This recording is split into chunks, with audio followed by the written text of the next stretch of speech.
On November 17, 2019, 26-year-old Marshal Iwaasa visited his mother, Tammy Johnson, in Lethbridge, Alberta, Canada. That night, he helped his mom with tech problems for a few hours. Marshal informed his mother that he needed to retrieve an item from the storage locker he had been sharing with his sister for the past 6 years. The locker was in the Northside industrial area, located approximately 15 to 20 minutes away from his mom's house. His mother urged him to stay for the night, but he insisted on leaving since he had been renting a room from a local family and attending school in Calgary. Unbeknownst to his family, Marshal had stopped attending classes a while ago. Sadly, this would be the last time his mother would see him. I walked him down to the door, and I said, "I love you, Mash." And I hugged him and I kissed him. Keypad records showed that Marshal had indeed tried to open his storage locker several times throughout the night. Marshal kept trying to open the storage unit. It was a quiet and lonely place. His cousin Cassie Iwaasa said in an interview that the yard of the storage unit he was trying to enter closes between 11 p.m. and 6 a.m. Marshal did not in fact have this information. After he gained access to it at around 6 a.m., he then stayed there for a little over 2 hours. Even at 8:30 a.m. on November 18, 2019, he was still around. But after that, no one knows what happened. It's like he disappeared into thin air. The mystery lingers, and the quiet industrial area holds its secrets tight. One question lingered. What exactly did Marshal want from his storage unit that he spent the whole night trying to get into it? Cassie brought light to this as well.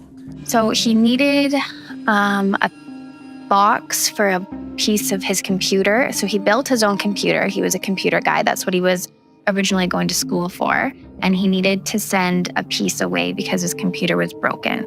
On the 23rd of November, on the Felix Creek Trail between Pemberton, BC, more than 1,200 kilometers away, a group of hikers stumbled upon Marshal's charred truck.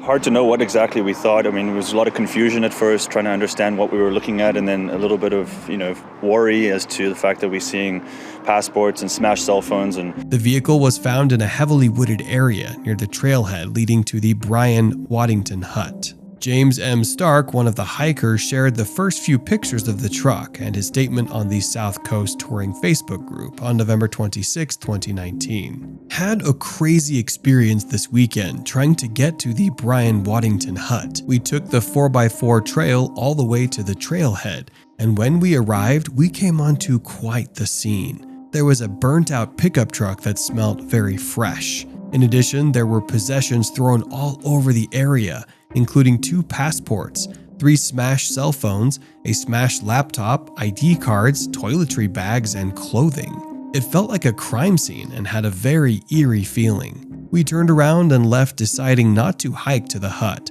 with the fear of walking into something. Obviously, our whole group was thinking about the Canadian manhunt from the summer. We called the police and reported it. I thought the community would like to know before anyone drives 4 hours to a trailhead only to be turned around.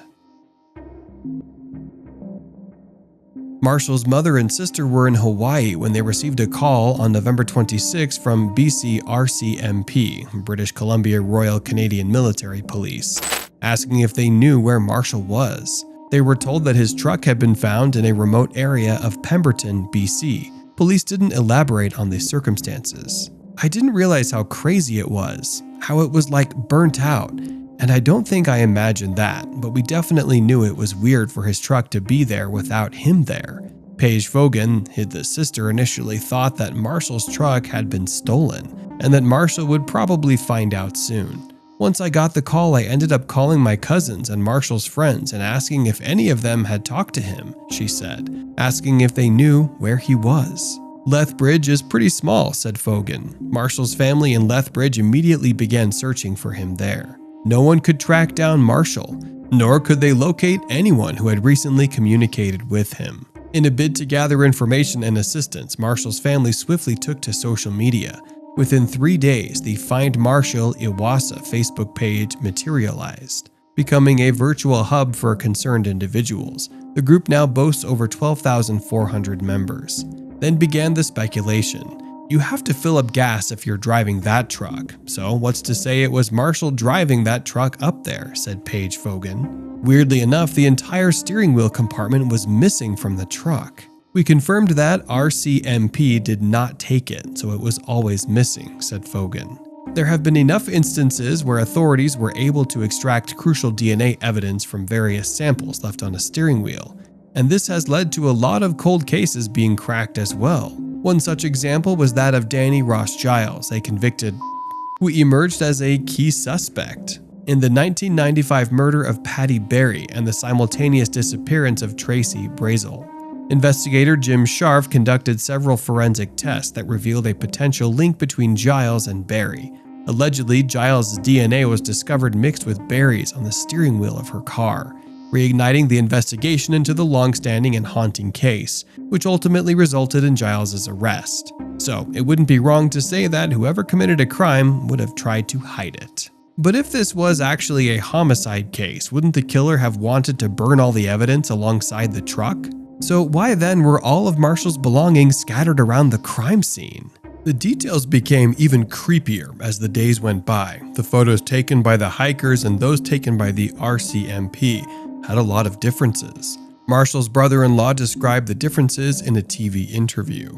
We have a bunch of items that used to be in the box that are now spread out, broken, and it looks like water ice poured on it. Things are strategically placed or broken. Some of it's just completely removed. The crime scene definitely had been tampered with. This just can't be marked off due to works of nature. Someone did actually go through the crime scene and destroy or dispose of the items that might have incriminated them. Another thing to point out is that Marshall had seemingly packed a bag at some point with all of his clothes, which were found at the scene. This meant Marshall was most likely headed on a trip right after he left the storage facility.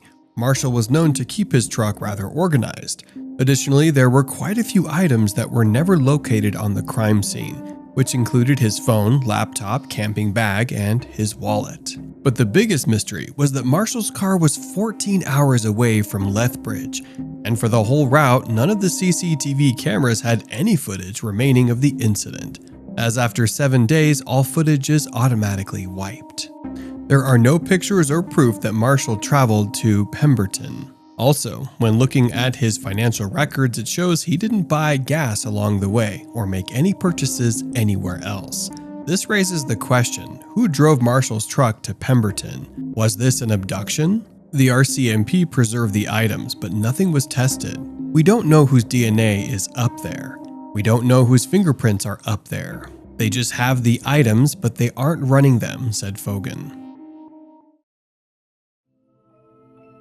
Lethbridge Police Sergeant Saska Van Halle said during a press release that the initial search was made more difficult due to the intense terrain and poor weather, such as heavy snow.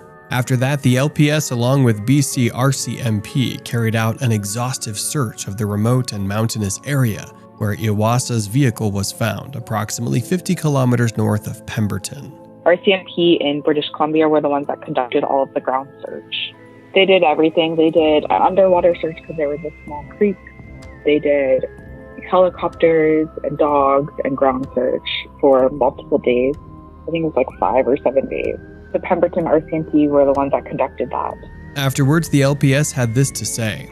The evidence cannot be DNA tested by the RCMP crime lab unless officers have reasonable grounds to believe a DNA-designated criminal offense has been committed.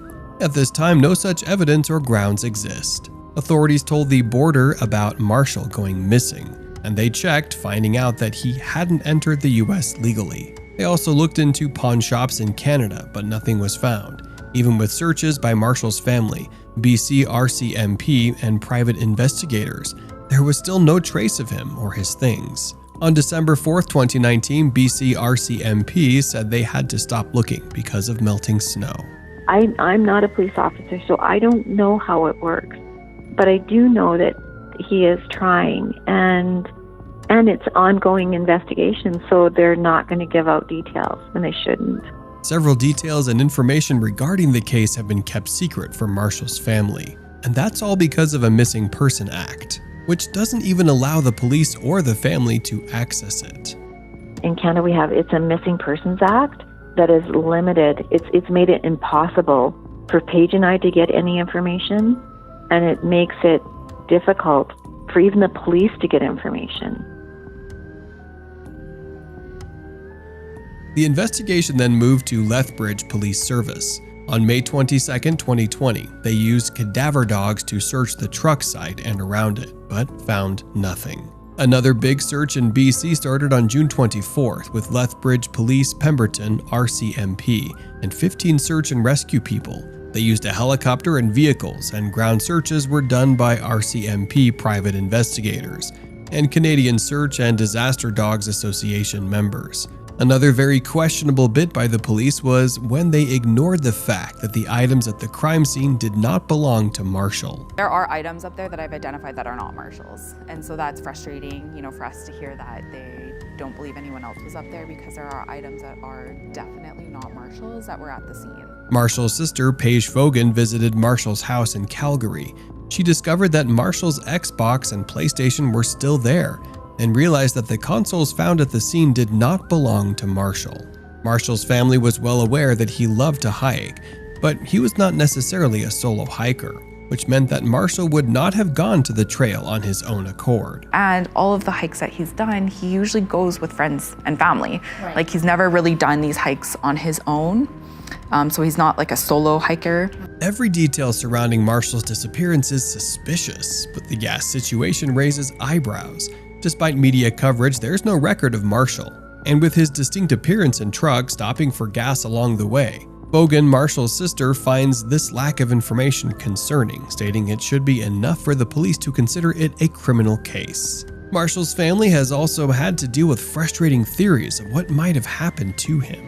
We've kind of been told that one of the theories that they're working with is either that my brother had driven his truck up there, and had either got lost or had succumbed to the elements or had went up there to commit suicide. And you don't do those things with your steering column, and that is extremely frustrating to know that that's been a piece that's been missing since the beginning, and they were aware of it. Fogan emphasizes her family is open to all possibilities.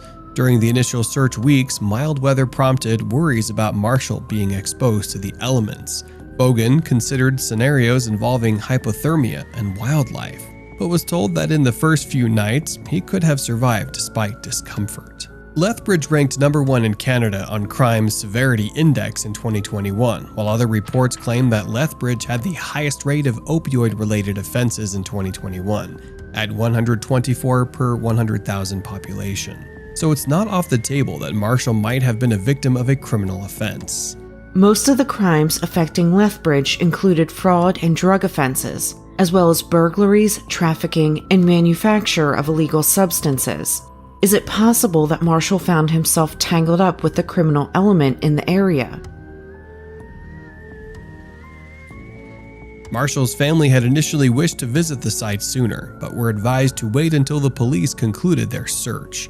When they eventually got the chance in early July with the assistance of 4Low BC, providing 4x4 vehicles for the challenging terrain, Fogan expressed confidence that Marshall was not at the scene alone, if he was there at all. Earlier concerns about the site's danger had led to the suspension of the initial search. Solidified it for me essentially that I don't believe Marshall would have taken his truck up there, not on his own choice, if he ever was even up there. Okay. It was so hard to get up there, she said, emphasizing the distance and struggle of getting to the site, which took them over 30 hours. The private searches arranged by Marshall's family have only strengthened Fogan's conviction that Marshall is not at the location. So at this point, I can confidently say, I don't believe that he went up there on his own choice, or maybe was never even up there. And so that's why I feel strongly that we should start looking into different locations and different things that might have happened to him, and primarily push this into a criminal case. Right. With this growing certainty, she emphasizes that it's high time to explore other possibilities and formally treat Marshall's disappearance as a criminal case. We hired a PI team who organized the last search that happened in Pemberton on the site, and the amount of resources that they brought in make me feel very confident, and they have also expressed that they're very confident. Had there been a body up there, they would have found it, and their trained dogs would have found it, she said. So we can now say, okay, Pemberton Mountain, There isn't a body on that site, so now they need to look at other options. They thought that they would find him come spring or when they did the search, and now they've not found him. So now they need to start looking at other things. One significant hurdle in Marshal's case is the failure of the RCMP to conduct a fire report at the time of the discovery. Despite the incident occurring in November, there was no effort to investigate the source of the timing of the fire. The search with the RCMP fire investigator, conducted several months after Marshal's disappearance, marked the first time the police looked into the fire that destroyed Marshal's truck. Results from a private fire investigation that the family did by themselves indicated arson, which meant Marshal's case would become a criminal investigation. So the family hired their own team of forensic investigators and got an answer back. Yeah, it was arson. As of the 14th of August 2020, Marshal's family officially filed a petition to manually push Marshal's case so that it becomes a criminal case. "We shouldn't have to push this hard to get these types of answers," she said. Marshal's family is also concerned about how the system handles a missing person in Canada. It's so easy for these cases to get swept under and to just get overlooked or passed off as self-harm, suicide, or getting lost. It's so easy for that to happen, and there needs to be some kind of systemic changes happening to how missing persons cases are handled, said Page. One theory suggests that Marshal was involved in a drug deal of sorts. This idea was facilitated by the fact that Marshal had just recently paid off his truck, but his family could not account for what he'd been doing for work. It's crucial to remember that storage units are often notorious hotspots for storing illicit substances. These places are viewed as neutral ground due to surveillance, allowing items to be discreetly moved to and from the units. In a long-distance transportation of such items, concealment devices are commonly used to avoid suspicion if stopped. Hollowed-out electronics like Xbox and PlayStation shells found in Marshal's truck are frequently employed. Coolers also serve as another common tool for concealment. While the case still remains unsolved, we urge our viewers to reach out to the concerned authorities with any leads you might have. And I have comfort in the fact that I got to tell him I love him and that I got to kiss him goodbye. Their details will be given in the description below. And if you'd like to help out with the Marshal family and their petition, a link for that will also be available in the description. That's all for today. Subscribe if you'd like to see more content like this. See you in the next one.